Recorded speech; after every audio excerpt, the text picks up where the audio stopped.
Welcome to Yaramoto. If you're new here, my name's Paul and welcome to my channel.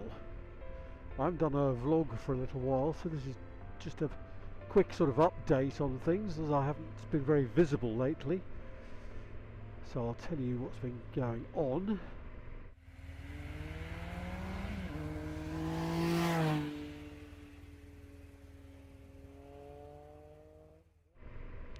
First up is, you'll probably spot that I'm not using the usual GoPro.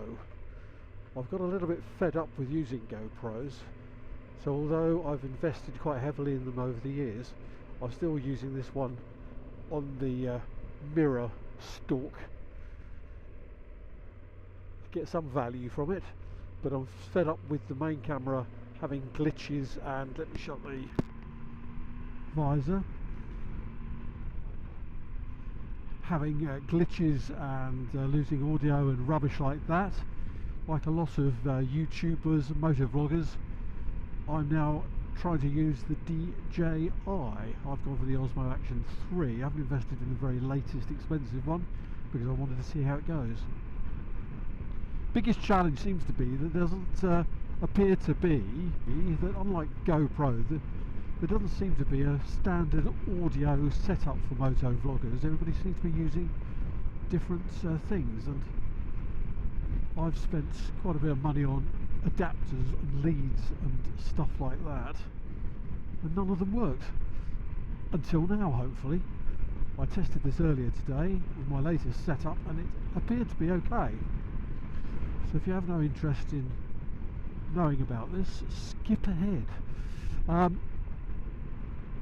The main functions really, I mean, what attracted me to it is that the GoPro is always a pain in the backside if you want to change the battery, because you have to unscrew this large little screw and take it out of any casing, change the battery, put it all back again, screw it all up again. Whereas, as you may have seen on some other vloggers' YouTube pages, these DJIs have got a sort of magnetic and clicking together mechanism. I might show you later on. So it just clicks into this mount here on the chin mount. The picture looks good, I think. Give me any feedback. Hopefully you won't see any difference really. I'm using it not on the very widest angle because that gives a bit of distortion and a bit of sort of fisheye, but I think there's enough there where it shows picks up on the both wing mirrors and a good point of view shot for the viewer. Well, I think so anyway. Had the bike serviced last week, and they've done the update, so I've now got the preload lowering option via the menu button here, which you just press for 1 second under a certain speed. I think it's under about 40 miles an hour. So if you're going into a town and you think you might have to dab your feet down, press that, lowers the suspension, concentrate on the speed. Very handy for paddling around, or if you go through town centres or whatever. And then you can either manually press the button again if you want to raise it up, as I do in my garage, because it's a lot easier to get onto the centre stand when it's in the normal suspension mode. I find it absolutely horrendous trying to get on there with the lower suspension.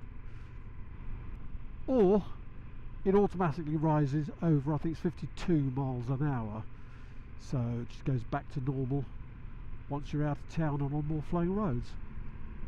All good stuff, very handy. Shame it doesn't do it automatically when you drop below a sort of certain speed, but there we go. Can't have everything. Like, it's not a BMW GS. I'm doing this in the order that I remember it rather than anything else. So I'm using a different microphone now. I'm using a Purple Panda mic via a TRS adapter, and then via the Osmo Action audio adapter, which is the little black jobby sticking out the side here. It's a good second option, or first, it's a good option because it also has a power input, so if you want to power the camera rather than changing the batteries all the time. You can do that. I've chosen not to for the time being. We'll see how we get on, because it comes with Adventure Pack comes with 3 batteries in a little charging case, so you just pop your dead battery in there and that will automatically charge up. It's like a charge bank really, so stick the next battery in, on you go. Priory here.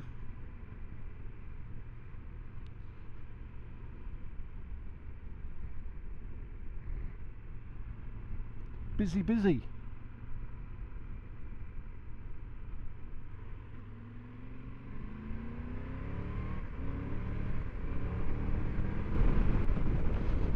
I went over to Pure Triumph in Wellingborough today because they had their sort of open day, if you like,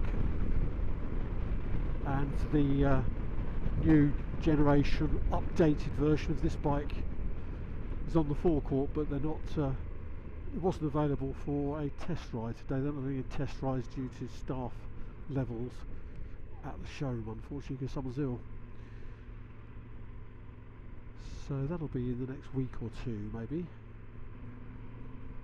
Thanks, sir. But I won't be able to ride. I'm getting this ride in to enjoy myself, because I won't be able to ride for the next week or two, because I'm having the second of 2 eye operations. Had one last July, August time for a cataract. Yeah, I know, old people's illnesses these days. Apparently cataracts can affect you from anything from sort of 50 onwards to 150. It's just a question of when it comes on rather than whether you're going to get them or not. Mine have come on now, so it's time to do something about it. The first one didn't go exactly to plan, I have to say, so I still have to use contact lenses, so there's been a bit of buggering around with that. So let's hope the one on Tuesday goes better than the first one. Off work for a week or so while that recovers.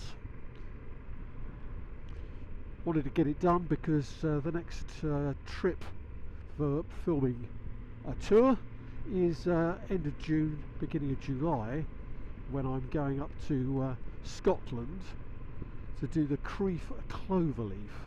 If you look that one up, you'll see what I mean. So there's 4 sides to the Cloverleaf, as you can imagine.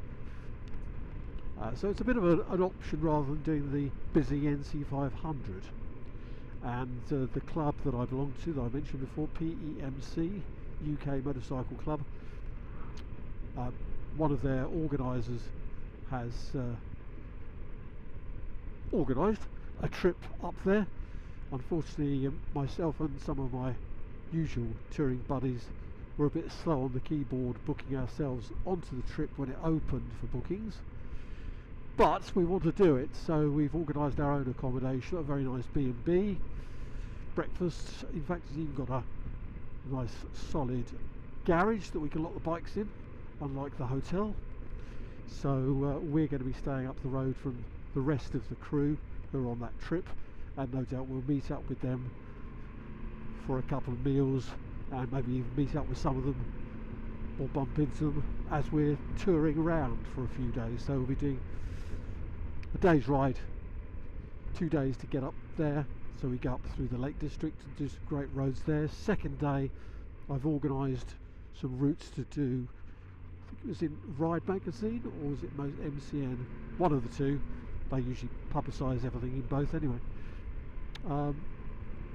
There's about 4 different passes up there near the Scottish borders, so I'll tell you more about that when we do them. And then day 3 we ride up to Scotland, up to Crieff, and we'll spend 4 nights there before coming back via Yorkshire and the moors and spend another night there.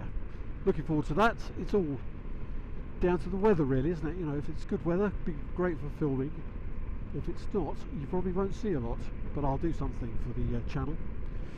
And then of course September we've got our big trip going back to do the Picos, Portugal and Pyrenees, which is the opposite direction to the one we did in September 22.